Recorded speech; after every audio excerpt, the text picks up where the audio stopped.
नमस्ते।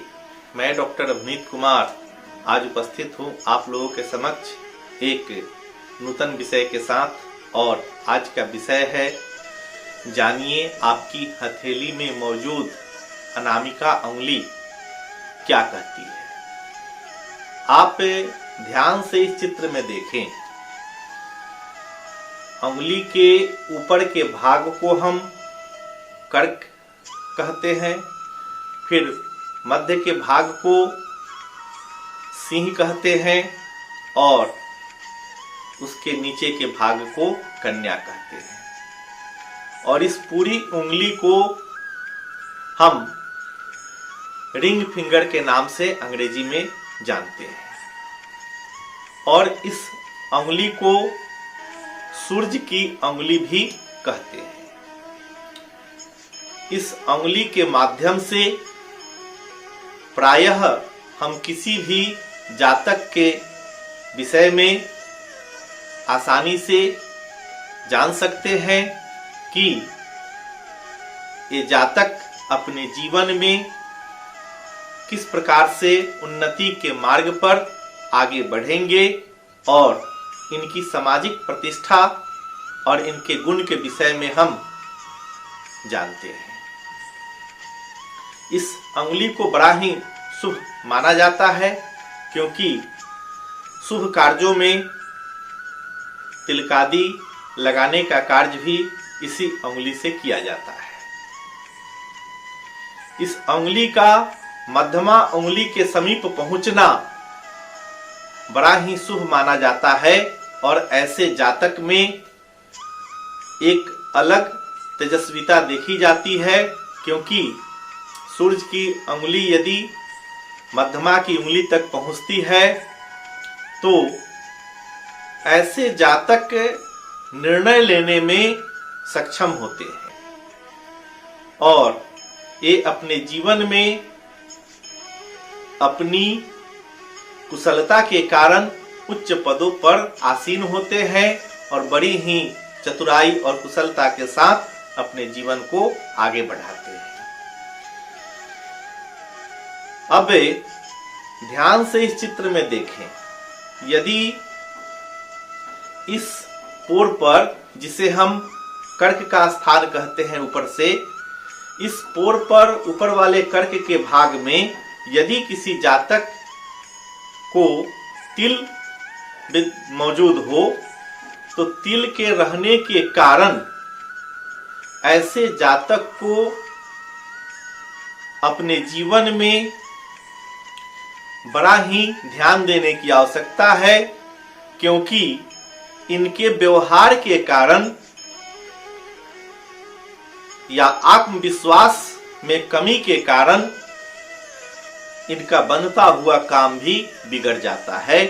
अतः ऐसे जातकों को अपने ऊपर आत्मविश्वास रखना चाहिए और प्रायः ऐसे जातकों को व्यवहार करने में बड़ा ही सतर्क रहने की आवश्यकता है।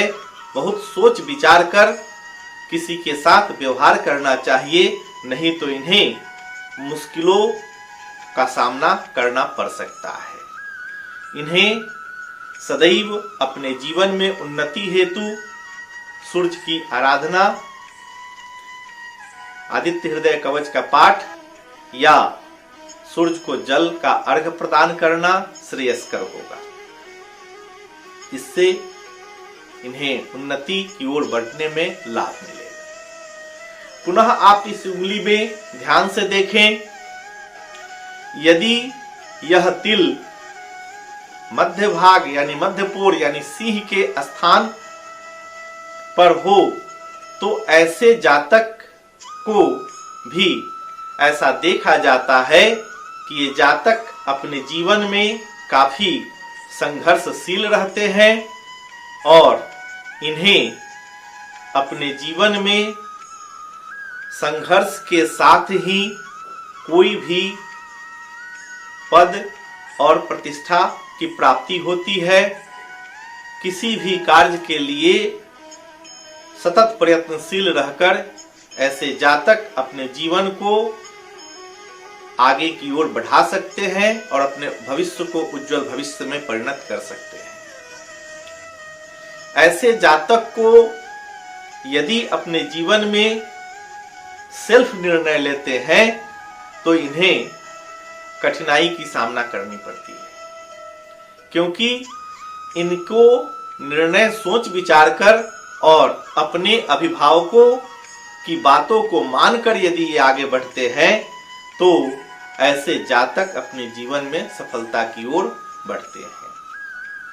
कभी कभी अहम के कारण यानी अहंकार के कारण ऐसे जातक जब भी स्वयं कोई निर्णय लेकर उस पर आगे बढ़ने लगते हैं तो कभी कभी इन्हें काफी संकट में पड़ना पड़ता है। अतः इन्हें सदैव यह प्रयत्न करना चाहिए कि बिना राय विचार किए किसी कार्य क्षेत्र में आगे न बढ़ें। पुनः इनको अपने अंदर सुधार हेतु आदित्य हृदय कवच का पाठ और सूर्य को अर्घ देना इनके लिए भी श्रेयस्कर होगा। इस चित्र में ध्यान से आप देखें, यदि किसी भी जातक की इस स्थान पर यानी कन्या के स्थान पर यदि तिल का चिन्ह हो तो यह जातक के लिए बड़ा ही शुभ माना जाता है और ऐसे जातक अपने जीवन में परिश्रम पूर्वक ऊंचाई तक पहुंचते हैं और ज्यादातर इन्हें यश मान सम्मान अपने जीवन में सर्वत्र देखने को मिलता है और बड़ा ही समय से ये आर्थिक मामले में या सम्मान के मामले में समाज में अपनी एक अलग पहचान बना लेते हैं। इन्हें अपने इष्ट को भजते रहना है और जिस तरह से दृढ़ रहकर अपने कर्म क्षेत्र में आगे बढ़ते हैं, ये यदि बढ़ते रहें तो इनकी हर मनोकामना धीरे धीरे पूरी होती चली जाती है। आज मैं यहीं पर अपनी वाणी को विराम दूंगा और अगले वीडियो में पुनः इस के आगे के भाग को लेकर आऊंगा। तब तक के लिए नमस्कार।